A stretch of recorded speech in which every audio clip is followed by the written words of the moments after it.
With bated breath, Emily approached the entrance of the opulent restaurant, where the long-awaited family celebration for one of the city's most respected families was to take place. Her husband, Richard, a powerful businessman, was celebrating his sister's wedding. The joyous sounds of the party already echoed from within. She was alone. Richard, as always, was caught up in yet another important deal and asked her to go ahead, promising to join as soon as his business was concluded. Emily's dress, a deep emerald green, flowed elegantly, accentuating her graceful figure.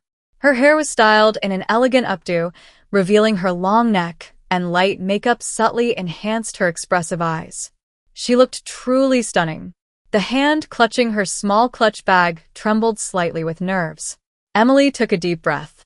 She, a simple girl whom Richard had chosen out of love, despite the disapproval of many in his circle, especially his family, felt a great sense of responsibility. She had to present herself well and not embarrass her husband before he arrived.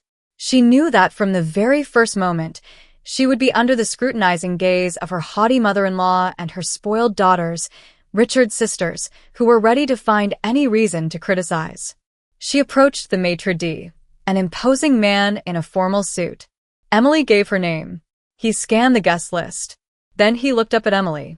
"I'm sorry, madam, but your name is not on the list," he said, raising an eyebrow slightly. And then a voice from behind, sharp and full of arrogance, made her flinch. "Delivery girls enter through the back door, dear." Emily felt a flush of heat rise in her face. It was Olivia, Richard's ex-wife, in a glittering evening gown. She stopped at the entrance, as if by chance. Seeing Emily, she tilted her head slightly and smirked condescendingly. Emily felt a piercing, painful shock. She wasn't on the list, but her husband's ex-wife, her longtime rival, was calmly entering the celebration. How was this possible? The thought pierced Emily as Olivia passed by with a triumphant air. The ex-wife's words made Emily feel her face burn. Under the curious and mocking gazes of other wealthy guests, amidst their whispers and gossip behind her back, Emily had to humiliatingly prove her belonging to this family. "I have an invitation." Emily rummaged in her clutch, pulling out a beautiful, elegant envelope. "Here." The maitre d' took the invitation, scanned it. As he called someone on the internal line to verify the information, images from her past flashed before the young woman's eyes. Emily painfully remembered herself, a simple delivery girl in worn jeans, rushing around the city from dawn to dusk, delivering other people's packages for a meager reward. How often she had encountered the humiliating looks of people in expensive suits and ties, who might not let her through the door of their offices or disdainfully toss her change, as if it were a handout for her labor. Each such incident faded and dimmed in her memory, but left small scars on her heart, reminding her of her place in this world. This continued day after day, until one day, as if in a fairy tale, Richard, her future husband, wealthy and respectable, appeared in her path. That was when her life took a sharp turn, throwing her out of the world of eternal struggle for survival into a completely different reality. And now this feeling of belittled anticipation overwhelmed her again. Every second stretched unbearably long as Emily stood under the curious gazes of passing guests. Finally, after this humiliating delay, he gave a practiced smile and said, "I apologize for the confusion. There must have been some technical error." He made a barely perceptible gesture, allowing her to enter. Emily hurried through the open doors into the noisy and bright hall. The atmosphere of the glittering ball swept over her. Crystal chandeliers bathed the space in soft light, reflecting in champagne glasses, and dozens of guests dressed in expensive outfits created the impression of a foreign, unattainable world. She felt ashamed after the humiliation at the entrance, but tried to stand tall, adjusting to this luxury. Her gaze drifted over those present, looking for at least one familiar and friendly face. She felt a cold gaze upon her. It was Patricia, her mother-in-law, a majestic woman in a dark blue evening dress embroidered with pearls. Patricia stood surrounded by her daughters, spoiled and arrogant, not far from the entrance to the main hall, where all the guests were still gathering, awaiting the arrival of the newlyweds. Emily took a deep breath. Despite her inner resistance, she knew she had to approach and say hello. Clutching her small bag in her hand, she walked towards her mother-in-law, trying to force a smile. "Good evening, Patricia." The mother-in-law, smirking, theatrically raised her glass, addressing her daughters and the guests standing nearby. "Let's raise our glasses," she said, her voice full of affected goodwill. "To the delivery girl, the daughter of poor villagers, who made a successful marriage." Emily felt the blood rush to her face. Richard's sisters immediately caught their mother's mockery. They exchanged glances, and barely concealed smiles appeared on their faces. "Why did she come without her brother?" one of the sisters said sarcastically. "What? Did Ricky already abandon her?" "Probably running away from her," the second sister chirped, turning to the first. "Don't worry, he's hiding behind his deals." "So gauche." They giggled, then immediately forgot about Emily, as one of them pulled out her smartphone and began taking selfies, instantly switching to posing, tilting their heads and playfully pouting their lips. Emily blushed, trying her best to keep a straight face and not show how much these words hurt, while her humiliation was just a fleeting amusement for them. The hope of Richard's imminent arrival was the only thing that supported her in this cold, hostile environment. Fortunately, fanfare sounded, announcing the arrival of the newlyweds, and everyone's attention turned to the happy couple. Guests began to take their seats at the tables. Emily was able to take her place and catch her breath, watching the radiant bride, Richard's sister. Music began to play. The MC began to make toasts. Emily drank a glass of champagne for courage and began to look more closely at what was happening. She couldn't shake the feeling that some invisible threads were being woven around her. At one point, she noticed how Olivia was constantly near Patricia, quietly talking to each other. Emily saw Olivia giving instructions to the restaurant staff with the air of a full-fledged hostess. Heading to the restroom, Emily noticed Olivia scolding a pale, frightened manager, and, as she passed by, overheard her angry whisper. "Who let her in? I crossed her off the list. I'll fire them." Olivia's words were full of fury, and the manager cowered under her gaze, like a guilty schoolboy. Emily instinctively shuddered and tried to pass by unnoticed. Now she guessed why her name was not on the lists. But suddenly, she felt with her whole body that someone was catching up with her and, turning around, met the burning, hateful gaze of Richard's ex. "Your golden bed won't last long, honey," Olivia whispered, and a cold, scorching smirk played on her lips. "The higher you fly, the harder you fall. Remember that, you pauper." Olivia stepped away as quickly as she had appeared, dissolving into the crowd. Emily felt cold from these words. Her heart beat faster. She had already seen Olivia cast short, contemptuous glances at her, but this personal, mean-spirited taunt in private was completely different.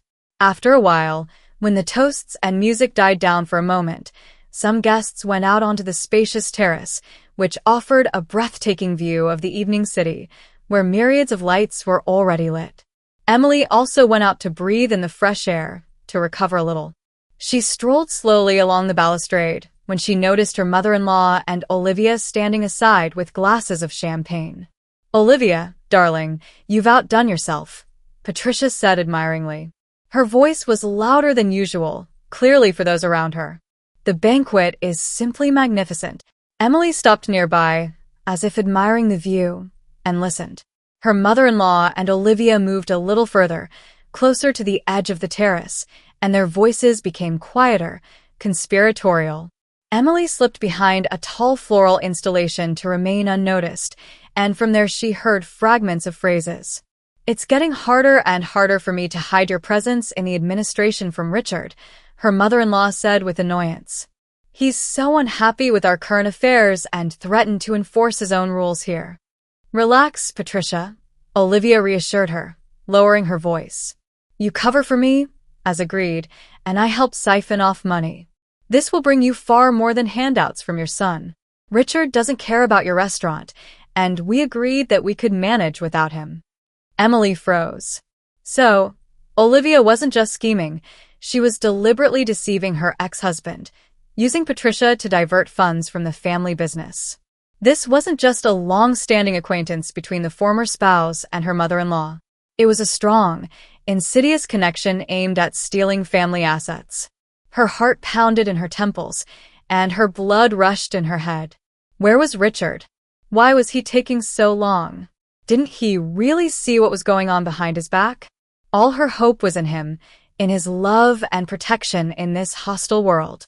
Taking a deep breath, Emily tried to give her face an impassive expression and returned to the hall, where the celebration reigned. She managed to take her place unnoticed. Her mother-in-law also returned to the hall. The MC again proclaimed it was time for a toast to the newlyweds. Patricia took the floor. Her voice was sweet. I want to raise this glass to our young couple so that their marriage is strong and financially secure, so that they don't have to carry an extra burden that only hinders prosperity, the mother-in-law said, her gaze fixed on Emily, as if pinning her to the spot. The clinking of glasses and the laughter of guests merged into a single hum. And Emily felt like a puppet in someone else's performance, dreaming only that this evening would end soon. Suddenly, as if out of nowhere, a waiter appeared near Emily and clumsily spilled a full glass right onto her dress. Tart red wine spilled across the delicate fabric, leaving a huge, unsightly stain. I'm so sorry, the waiter mumbled. His eyes darted around and then disappeared into the crowd, as if he had never been there. Emily froze, as if she had been struck. Cold moisture soaked the fabric, and a sticky sensation began to spread like poison. Looking up, she caught Olivia's triumphant gaze. A predatory smile played on her lips, and demonic lights danced in her eyes. Her mother-in-law noticed what was happening, and her face melted into a wide, sweet smile, full of undisguised gloating. Some guests looked at Emily with genuine pity. Someone sympathetically offered her a napkin. Olivia, loudly so that those around her could hear, said with a venomous smirk, "Oh, how clumsy." Some people, drop even the simplest things. Well, what can you expect from a country bumpkin? You can't buy decent manners, no matter how hard you try. Emily felt hot tears burn her eyes, but she gritted her teeth, not allowing them to spill. It seemed to her that all the looks, full of condemnation and mockery, were directed only at her. She was on the verge, ready to run, wherever her eyes might lead her, just to disappear from this place. At that very moment, when Emily could no longer restrain herself, she suddenly felt someone's gentle and large hands rest on her shoulders. She flinched and turned sharply. Richard was standing behind her. His eyes, usually calm, were now full of troubled tenderness. He noticed her condition, the stained dress, the fear and pain in her eyes. Emily, unable to utter a word, simply nodded silently towards Olivia and her mother-in-law. Richard glanced over. Just a moment was enough. He saw their smug, sneering smiles. His gaze slid over the wet stain on Emily's dress, and a gloomy shadow flashed across his face for a moment. He smiled bitterly, as if releasing internal tension, and then his face cleared. Richard smiled broadly, turned to the hall and raised his hand, calling for attention. His voice, with its usual smirk, sounded unexpectedly loud and sonorous, drowning out the noise of the ball. "Sis," he addressed the bride, who looked at him in surprise. "Sorry I'm late. I am sincerely happy for your happiness. Let me steal a couple of minutes from you." He looked around the hall. His eyes lingered on his ex-wife and mother, who suddenly stopped smiling. "I have news, ladies and gentlemen." He paused, looked at Emily. "Let's welcome the new full-fledged owner of this wonderful restaurant." The hall froze for a moment. The silence was deafening.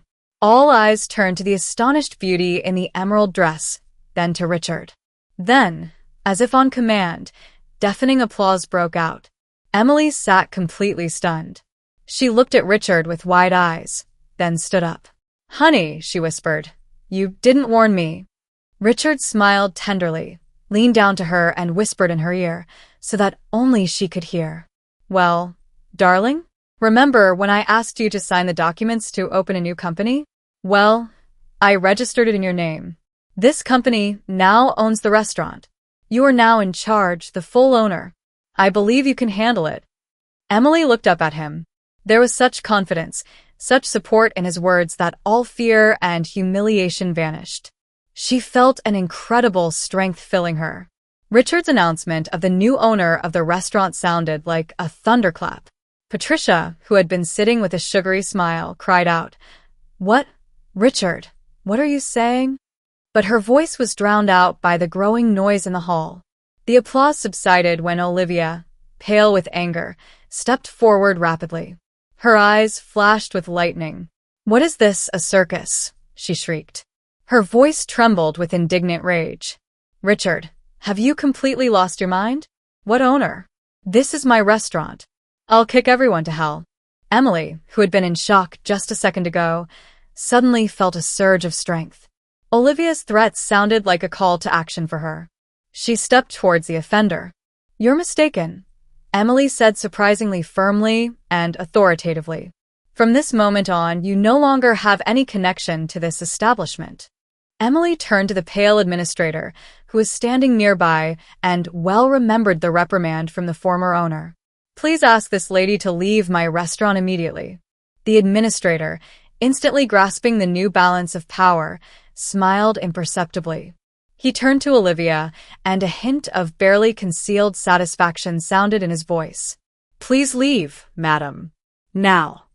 Behind the administrator, as if out of thin air, appeared two strong men from security. Their imposing figures made it clear that the jokes were over.